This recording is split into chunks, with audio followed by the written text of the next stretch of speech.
Insellmilkom, Sinjuri, sa nibdew il-programm bil-ġrajiet kurrenti, sa nitkellmu ma' Dr. Edward Debono. Il-intervista sa sir bil-lingwa Ingliża biex nilħu lil dawk li ma jitkellmux bil-Malti u dawk ukoll li preferu il-lingwa Ingliża. Jekk tixtiequ taraw il-Dr. Edward Debono tistgħu isegwuh pereżempju waqt Net Live. Il-kontenut ta' din l-intervista wkoll tistgħu issibuha bil-Malti fuq Net on Demand. U għalhekk sa nitkellmu miegħu dwar il-każ ta' Vitals Stewart u iżviluppi li saru f'dawn l-aħħar ġimgħat.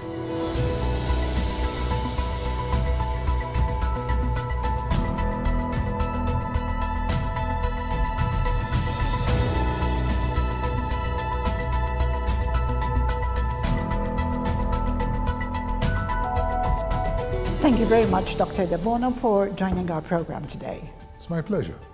You were pivotal in bringing forward this case, the case of Vitals and Stewards, together with Dr. Adrian Delia on behalf of the Nationalist Party. A lot has happened in the last few weeks. We've had a lot of content in Maltese, and I'd appreciate some updates in English for those who don't understand Maltese. Yes, I think the first thing that we should remind our viewers that the case which Dr. Delia had filed as leader of the opposition in his own name as an MP was for the rescission of the 3 hospitals, St. Luke's, Karen Gregg, and the Gozo Hospital, to come back to the Maltese people. This case took a number of years for its conclusion, and the Court of Appeal on the 23rd of October 2023 granted Dr.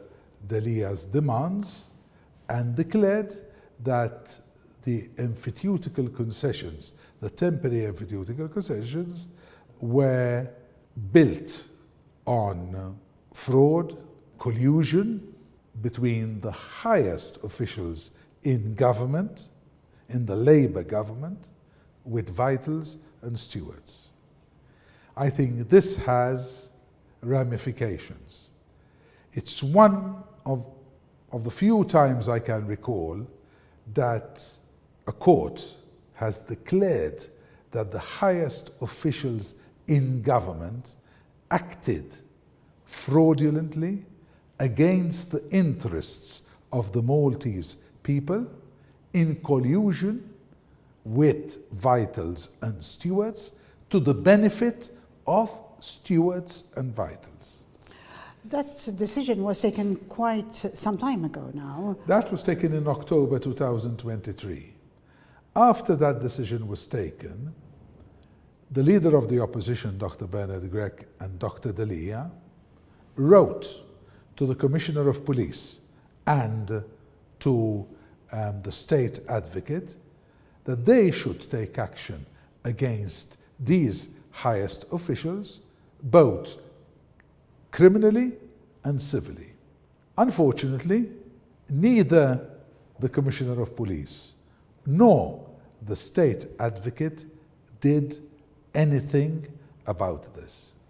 The leader of the opposition, Dr. Gregg, and Dr. Delia demanded that if they are not going to take any action against these corrupt individuals in the Maltese government, they will keep the Commissioner of Police and the State Advocate responsible in damages for their non-action.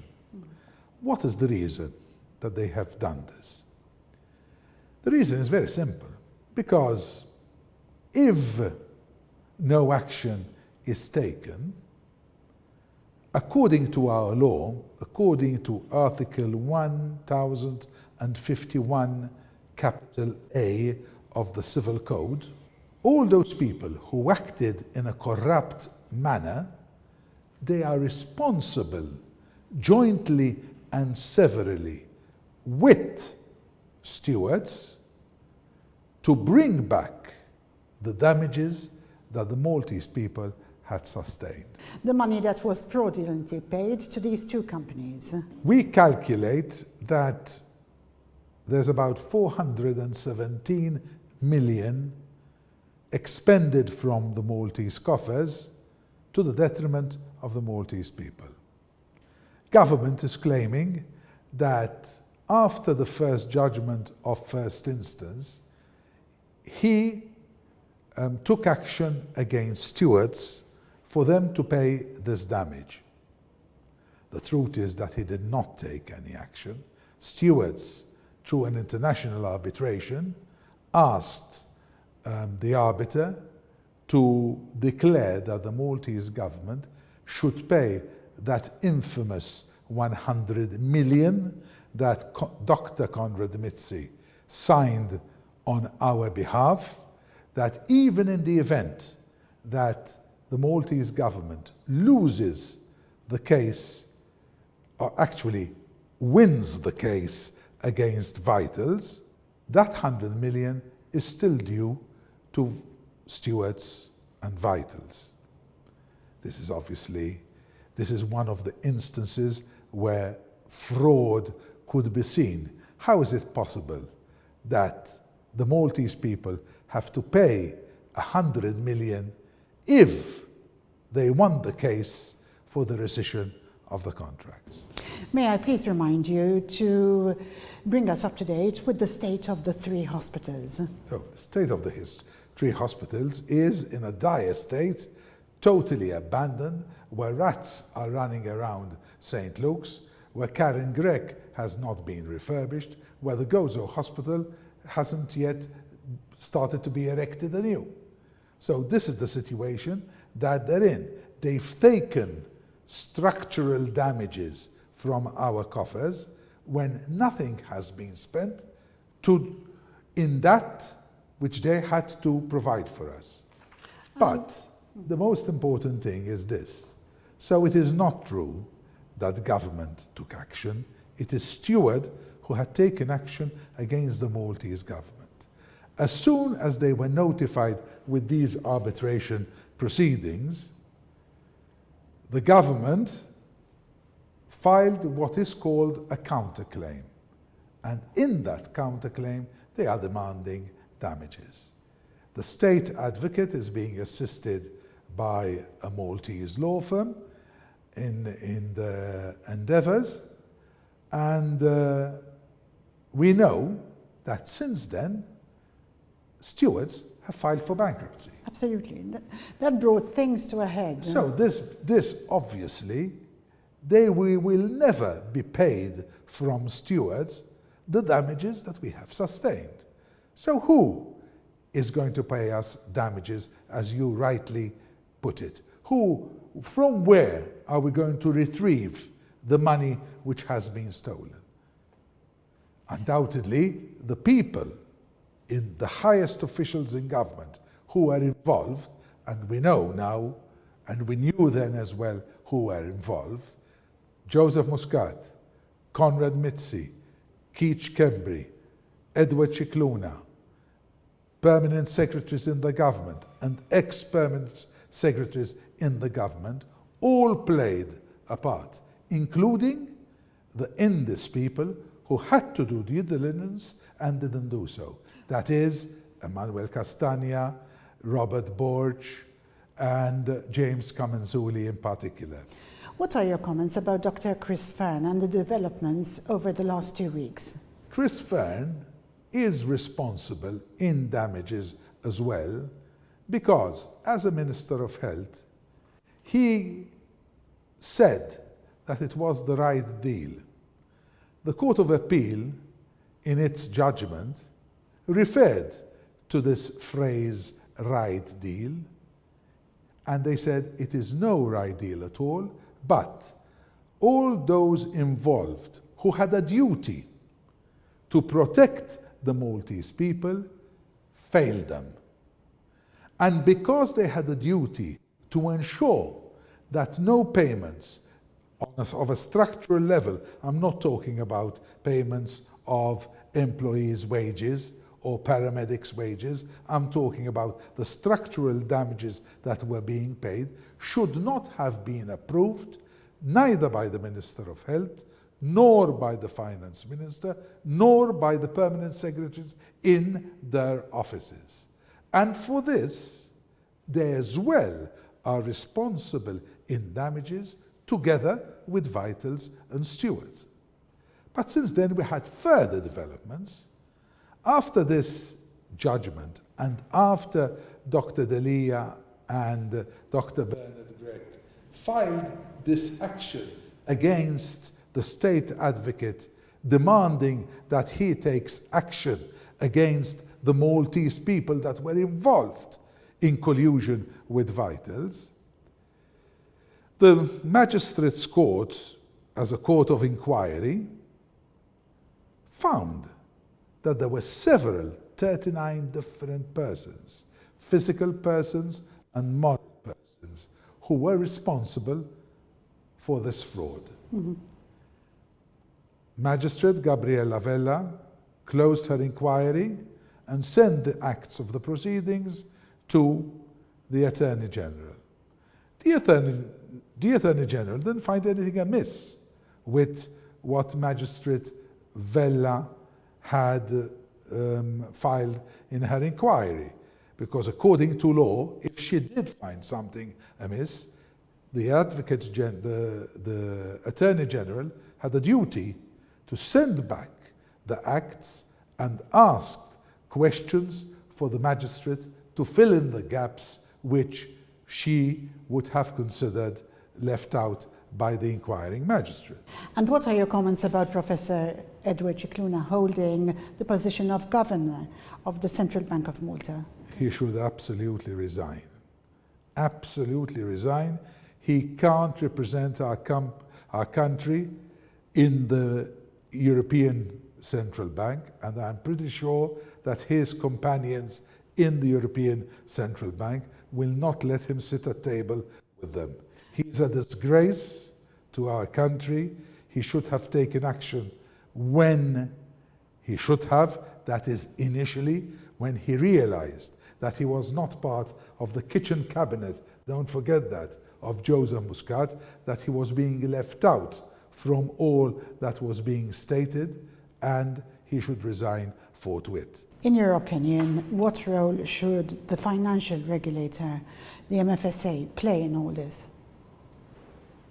If the financial regulator wants to do his job without being left under the heel of the Prime Minister or the Cabinet, they ought to know that people like Edward Cicluna are a disgrace, not only to their profession, but also to the institution they represent.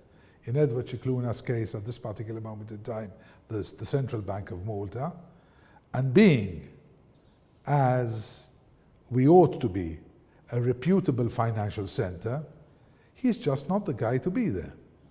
He has to move away because he's tarnishing our name. And we depend on investments coming from abroad who want to come in and invest in our country as a stable financial center.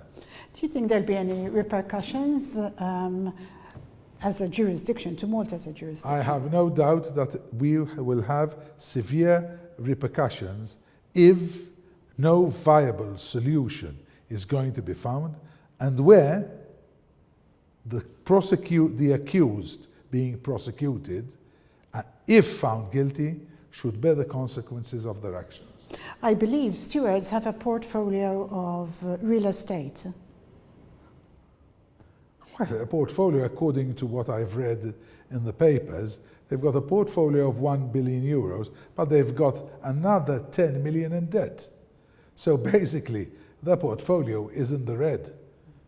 And in no way can we retrieve what has been stolen from us, not only by them, but also by these highest officials in the Labour government. Mm-hmm.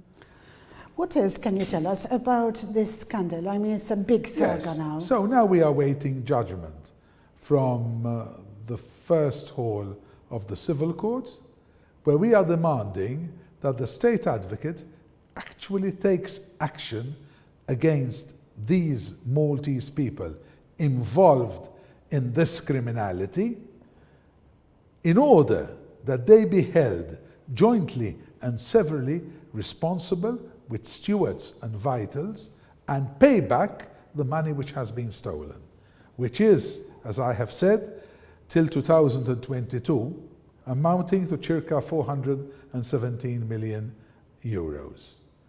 So, the property, the assets of these Maltese people who acted in collusion with stewards should also make good for our loss. What are your comments about the reaction from former Prime Minister Joseph Muscat? Well, I thought that corrupt Muscat always acted as if he is the most serene man in town.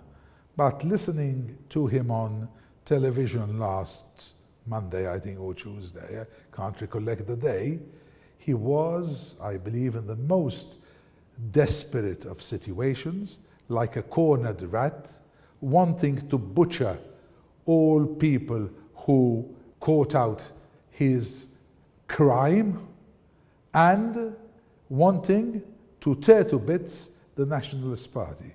If this is not vendetta, when one ought to know that the persons who actually brought over this inquiry, and correctly so, were Republica, which was an NGO who wanted to look after the interests of our country and pursued this action through the normal channels.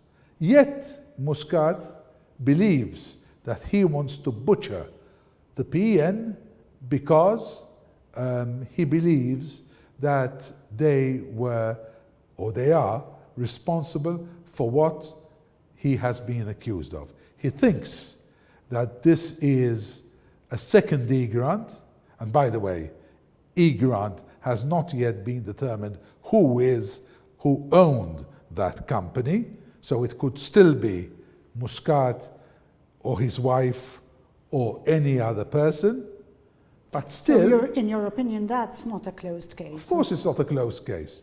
The magistrate decided that from the evidence which was brought over, there was no evidence which at that particular moment in time could inculpate Muscat or his wife. But still, if further evidence will be brought to light, Muscat can still be found responsible for E-grant. But today, the accusations Muscat is facing do not concern E-grant. The accusations Muscat is facing are that he was involved in money laundering, he acted against the interests of the state, he was in a position to stop a crime in his public position but failed to do so, and these obviously bear a maximum detention and imprisonment of 18 years and fines running into millions of euros. But the point is, at this particular moment in time, Muscat is presumed innocent until found guilty. But let's make things clear. When we're talking of money laundering offences, with regards to money laundering offences, Article 2 of Chapter 373 of the Laws of Malta state that any circumstantial evidence will stand in a court of law against a person accused with those crimes. And it is up to Muscat that now he proves that that circumstantial evidence should not bear any consequences on him. So in actual fact, the burden of proof shifts from the prosecution onto Muscat to defend himself against these allegations and the circumstantial evidence that could be brought against him by the prosecution. What are your comments? I'd like to refer to the loan that the Bank of Valletta granted to Stewards Healthcare. Now that Stewards are in receivership, what are the implications to the financial services sector in Malta? Well, Bank of Valletta is home and dry on this because the Maltese government issued a declaration that in the event that Stewards and Vitals do not pay what is due to the bank, the Maltese government has to make do for the lack of payment. In the circumstances, the point is, which one should investigate, is how Bank of Valletta did not do any due diligence on Vitals and Stewart and still afforded them a loan as if nothing happened, most probably, I presume, because they must have had some pressure from the powers that be. But it is the duty of Bank of Valletta to come clean in this particular situation. They have to prove that they did this due diligence and that they should give peace of mind to the shareholders of the company that they acted correctly and diligently in the circumstances. Bank of Valletta has a lot to answer in the circumstances. Do you think they will come clean, as you put it? And is there an impact on I think the business sector in Malta? I think there's the annual general meeting coming up in the coming days, and the shareholders should ask the right questions to the board of directors and see what has actually happened to the due diligence they should have undertaken prior to giving out the loan to Stewards. As this case unfolds so close to the European Parliament elections and the local elections, do you think there will be an impact on the electorate? I presume so. I think when the highest officials in government have acted fraudulently and not in the interests of the Maltese people, as declared by the Court of Appeal, this should have an impact on the elections. Thank you very much for joining us today. Thank you, Dr. Thank you.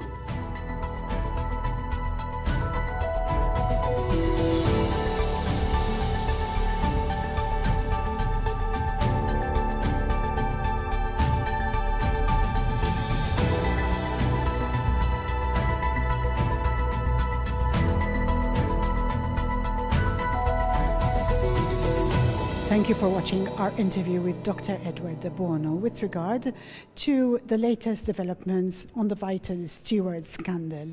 He was actually pivotal in bringing this forward with Dr. Adrian Dalia on behalf of the Nationalist Party.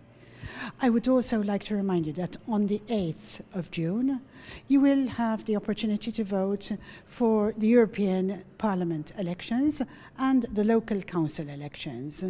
I urge you to vote for the candidates on the Nationalist Party ticket. There are 8 candidates who you would have met during this program and other programs on Net TV. To make full use of your vote, you need to select your preferred candidate and give them your #1 vote, and then carry on voting for the 7 other candidates. I remind you again that it's 8 candidates for the Nationalist Party. Should you have any comments, any questions about how you can vote, please contact ELCOM on the number that appears on the screen. I'm Leah Hogg. Thank you for watching for Net TV.